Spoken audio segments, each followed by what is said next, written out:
Hello friends, good evening. सबसे पहले आप सबको मैं सॉरी बोलना चाहता हूं क्योंकि मैं गैप हो गया था। आज जो मेरा टॉपिक है वो है ISO 45001 2018। आज उसके बारे में थोड़ा डीपली हम लोग डिस्कस करेंगे। डायरेक्टली मैं अपने स्क्रीन पे आया।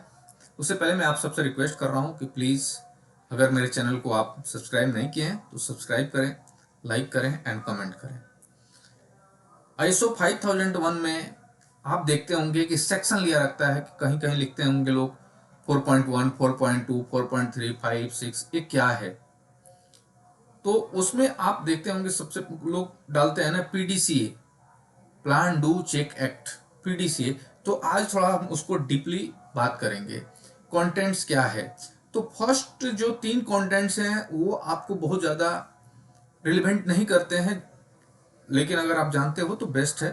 पहला स्कोप है, दूसरा नैरेटिव्स है, टर्म्स एंड डिफिनेशंस है। लेकिन जो सबसे बड़ा अपना जो हमारा स्टार्ट होता है, मेन जो ISO का जो पॉइंट से स्टार्ट होते हैं वो वो होते हैं contents of the organisation. Context of the organisation. Context of the organisation क्या है वो हमको समझने की जरूरत है। Context of the organisation that means अब जो ऑर्गेनाइजेशन में जिस ऑर्गेनाइजेशन के लिए वो ISO सर्टिफिकेशन कर रहे हैं वो कॉन्टेक्स्ट क्या है, वो ऑर्गेनाइजेशन किस चीज में डील करती है। मान लीजिए कि कोई मैन्युफैक्चरिंग है, कोई कंस्ट्रक्शन का है, कोई सप्लाई का है। तो जो जिस ऑर्गेनाइजेशन का है, जिस तरह का ऑर्गेनाइजेशन है, मान लीजिए कोई मैन्युफैक्चरिंग है, कोई सप्लाई का है, कोई असेंबली। जैसे कंप्यूटर का क्या होता है, कंप्यूटर का चिप अलग बनता है, बॉडी अलग बनता है, कहीं उसका असेंबल अलग किया जाता है, स्टॉकिस्ट अलग होते हैं, सप्लाई अलग। तो वो अलग अलग ऑर्गेनाइजेशन का कॉन्टेक्स्ट, जो मान लीजिए चिप बना रहा है तो उसका उसमें मैन्युफैक्चरिंग चिप का, उसका प्रोडक्शन हाउस का उसका कॉन्टेक्स्ट हुआ। जो उसको असेंबल कर रहा है असेंबली का, असेंबलिंग का उसका कॉन्टेक्स्ट हुआ। तो जिस तरह का ऑर्गेनाइजेशन है, जो काम करते हैं वही उसका कॉन्टेक्स्ट होता है। ओके। दूसरा, understanding need and expectation of worker and other interested party. यहाँ पे एक बहुत ही इंपॉर्टेंट पार्ट आता है, other interested party. Other interested party that means what. Other interested party जिसका डायरेक्टली या इनडायरेक्टली किसी तरह से उसमें आपको रिलेट करता हो, या आपको सप्लाई करता हो, या आपसे परचेज कर रहा हो, या आपका स्टॉकिस्ट हो, किसी भी तरह से अगर आपसे वो जुड़ रहा है तो वो अदर इंटरेस्टेड पार्टी हो गया। उसका क्या नीड्स है, उसके एक्सपेक्टेशन क्या है, वो इसके अंतर्गत आता है। इसके बाद आता है डिटरमाइनिंग ऑफ, जो scope of occupational health and safety management system. वो आपको उसमें डिटरमाइन करना है कि हम जो काम कर रहे हैं उसमें क्या क्या स्कोप है। उसमें उसमें 4.4 में आता है occupational health and safety management system. हम इस चीज को कैसे डिफाइन कर रहे हैं, उसको कैसे मैनेज कर रहे हैं, वो सारी चीजों का उसमें हम उस 4.1 के अंदर आता है। पांचवा है लीडरशिप एंड वर्कर पार्टिसिपेशन।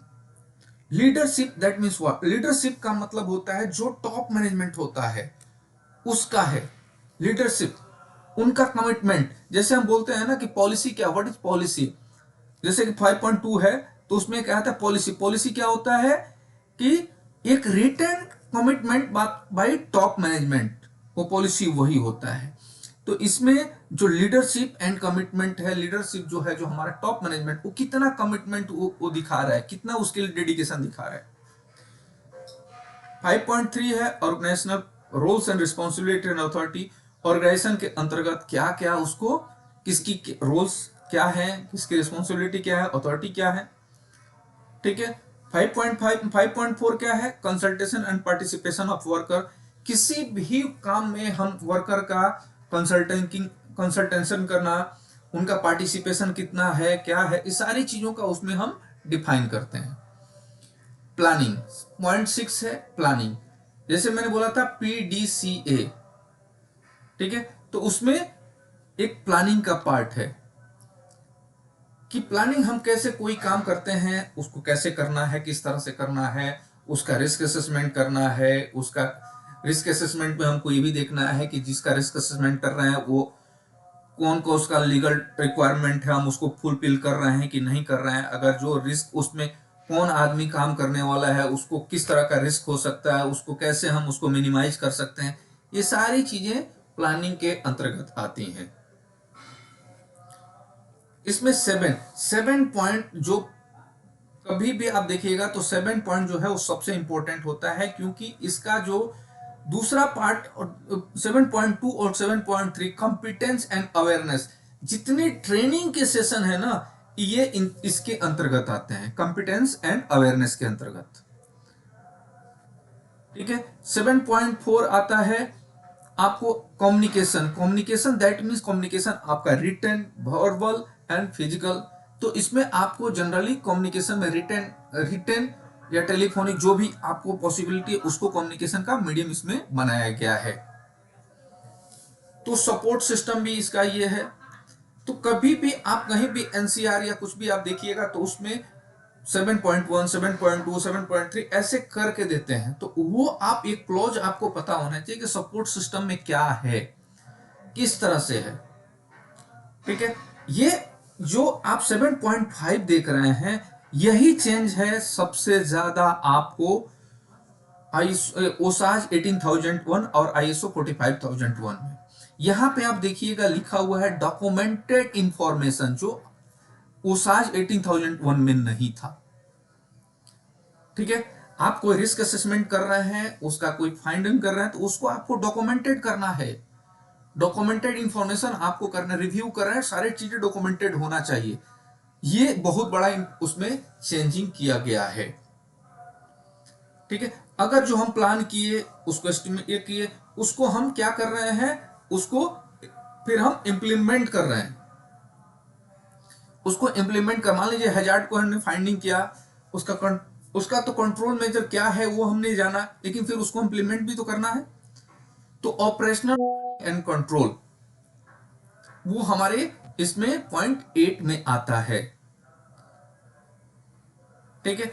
उसके बाद आता है जो हमने किया उसका इवैल्यूएशन करना जरूरी है। जो हमने किया उसको फिर हम उसमें इवैल्यूएट करते हैं कि क्या उसका हुआ या नहीं हुआ, किस तरह से उसका मेजरमेंट करते हैं, मॉनिटरिंग करते हैं कि भाई जो हमने डाला उसमें क्या सही था क्या नहीं था। और लास्ट में जो आता है वो है इंप्रूवमेंट के लिए हम फिर उसको आगे कंटिन्यूअस क्या कर रहे हैं। Thank you very much. मैं अपना वीडियो थोड़ा सा लास्ट में शॉर्ट किया ताकि बहुत लंबा ना हो जाए। होप आपको पसंद आया हो। प्लीज कमेंट जरूर करें। Thank you very much.